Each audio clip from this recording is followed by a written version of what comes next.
Sunday, June 28th. We're outside the Circle in the Square Theater.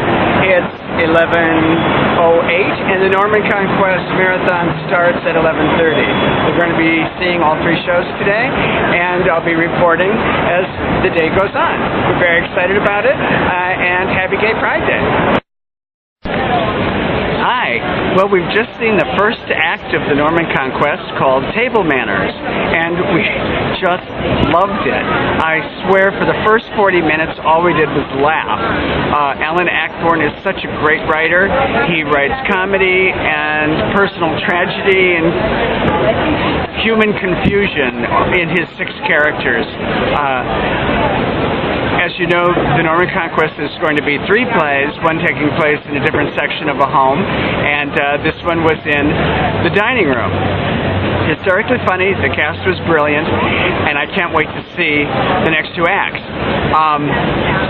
We took a little lunch break and went to room service, a Thai restaurant on 9th Avenue, and had some light appetizers, and I think that'll get us through the next act, which starts at 3:30.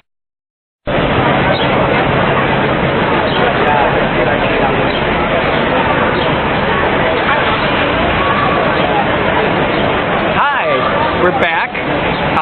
We just saw Living Together, the second part of the Norman Conquest, and we're here at Mother Burgers, which is an outside restaurant in Worldwide Plaza, just a block from the theater. So this is really fun. We're having some red wine, going to have a sandwich, and it's a great way to spend our dinner break.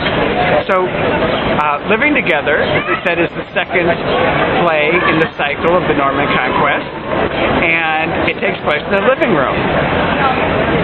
It's not quite as hilariously funny as the first one. It has a little bit more character depth, and we learn a lot more about several of the characters. So I think it's, by the time we see all 3, I think we're going to get a really in-depth comedy, drama, human play by Alan Ayckbourn. It's been just marvelous so far. I do want to mention the cast because they're just wonderful. It's Amelia Bullmore, Jessica Hines, Stephen Mangan as Norman, Ben Miles, Paul Ritter, and Amanda Ruth as Sarah. My favorites are Amanda Ruth and Stephen Mangan, although everyone's wonderful.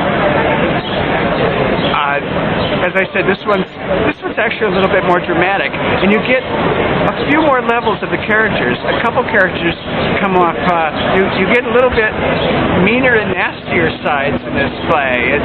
They're really developing their character depth.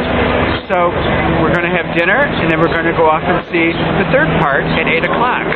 So if you have a chance to see the Norman Conquest, it's only running until the beginning of August, I believe. I think you should grab a chance, and the marathon is a great way to see it. Okay, it's Sunday night. It's about 11:10. We finished seeing the Norman Conquests. The last play was Round and Round the Garden. And actually, I've heard that some people didn't care for Round and Round the Garden. And we had a really good time. Just was looking at my program while I was talking, just to check. I actually thought it was quite funny. People do ask which one you should see if you only want to see one, and I'd be kind of hard-pressed. I guess Table Manners, the first one, seemed to be the funniest, but really you don't get a whole picture of everyone and all the relationships and how everyone winds up unless you see all 3. And seeing all 3, actually, I thought I'd be, well, I am a little tired, but I've got to go to work tomorrow. But I thought it was quite great to see all 3, and the breaks are really good.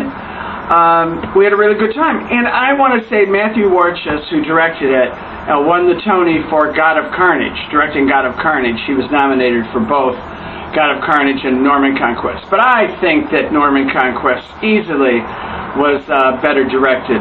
To direct all 3 and put them in sync like that, it was so funny. Anyway, we really enjoyed the revival of Norman Conquest, and I don't think maybe in my lifetime it'll ever come back to New York. So I'm glad I saw it. All right. 4th of July is next week. We're going out of town, so I won't be blogging, or maybe I'll do a beach blog, just showing you what's going on around the 4th of July. Other than that, I'll see you in a while.